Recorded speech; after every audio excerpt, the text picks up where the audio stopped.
We are going to generate the designs, explore the different features there, made another shape.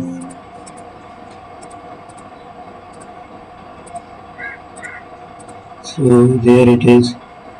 I will find another shape. So we will take an angle there using these paints. Let's have some designs. There we are. So we will add another shape.